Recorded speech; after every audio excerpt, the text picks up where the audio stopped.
Welcome to Natural 9, the show that does a half-decent job at condensing another show with a few often harmless jokes thrown in, and then gets removed from YouTube within seconds for no discernible reason. That's right, we've hit Lil Garibo status! We made it, y'all! Woo! This week, Critical Role returns to its roots as the players and DM sit at one table for the first time since the home game. Last time, with the news that another Ziggurat had appeared in Ank'Harel, the party, a returning Scanlan Shorthalt, and a Chod named Lionel made their way to the desert, and discover that Delilah Briarwood is harder to kill than initially thought nearly 70 episodes ago, as she and some other cultists of Vecna disappear through another orb of death. It might be time to head to the SHADOWFELL. As the party digests what just happened during their fight with the Vecna-loving motherfuckers, their next steps are discussed. First, is it time to collapse this bitch? Bitch being the tunnel. Percy wants to, but the party ends up talking him down because if they collapse it, how the hell won't Whitestone be the bad guy's exit? Some experimentation is done. The orb's influence is huge like the one in Whitestone, and the medallions that they got off these bodies, supposedly symbols of Vecna, seem to lessen the killination effect of a body attempting to travel through the orb, as Grog discovers. Terry mourns the loss of another Dodie, and Scanlan accepts a somewhat reluctant, in some cases, invitation by Vox Machina to go fight some Vecna lovers. Lionel's still there, holding stuff. Then the collapsing begins. Grog and Pike have their swings, with Grog using 623P to Tiger Uppercut and collapse the tunnel. Mama Pike steers Grog away from the cave-in, thankfully. And then they find some fruit. Grog bites into it, cause he's Grog. It tastes like lye. He grabs some honey from the jug to help himself out. Kiki admires Vex's abs as they fly to the second cavern entrance and collapse it. One Keteor and one Earthglide later, an exploring Kiki collapses that tunnel.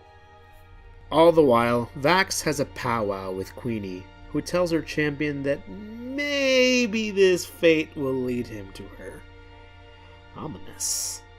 Kiki investigates the fruit, which is called the fruit, and it's probably healthy. Terry mentally prepares to start his Darrington Brigade back in Whitestone, and Scanlan and Terry have a nice proper conversation about perhaps having Lionel join the brigade. I'm waiting for a nosebleed. You're suggesting that I, Scanlan Shorthalt, bequeath my employee Chod to this gentleman here? You mean me, Terry and Darrington? You mean Chod could join my brigade? Well, yes, I guess that's what they're talking about. Well, I don't see why not. He's very capable and strong. Yes, and I won't have much use for him for a while, so if you'd like to take him in your brigade, you can. Well, I mean, I'm not going to say no to a fellow member of Vox Machina now, am I? No, you're not. No, I'm not. Yes. Kiki transplants them back to Whitestone, and the crew head back to the castle to drop Dodie and Terry off. Cass is poring through some books as the party approaches her, and their plans begin. Grab anyone that they can and begin working to find everything that they can on the SHADOWFELL. Vex grabs Eskel Rindarian after convincing the old codger of everything that she saw being true. Percy tells Cass about everything that they saw, including Delilah's return. Poor Cassie doesn't take it well, demanding that Percy do whatever it takes to end her permanently, whether it means shattering her soul or whatever. Kiki and Percy have a talk about angry reacts versus vomit reacts, and Kiki's worries about her crisis orb system possibly being corrupted by Delilah's wacky ride.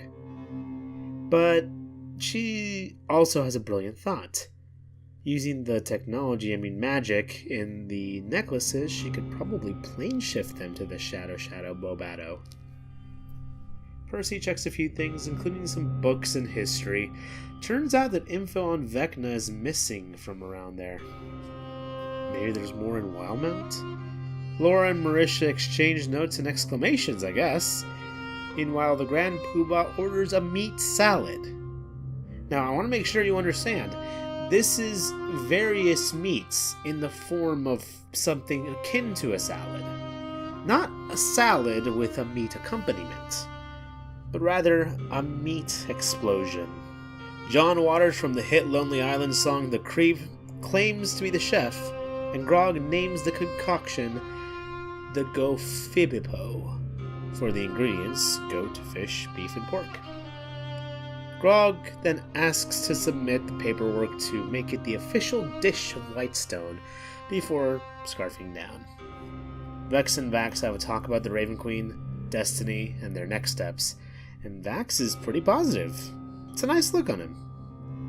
Kiki's conspiracy corner begins, and the party discusses the Briarwood's original plans, the ley lines of magic through Whitestone, and Vecna's origins. They recall that the Briarwoods were kicked out of Wildmount's Dwendalian Empire by King Dwendal himself. So Kiki theorizes that there may be yet another Ziggurat in Wildmount.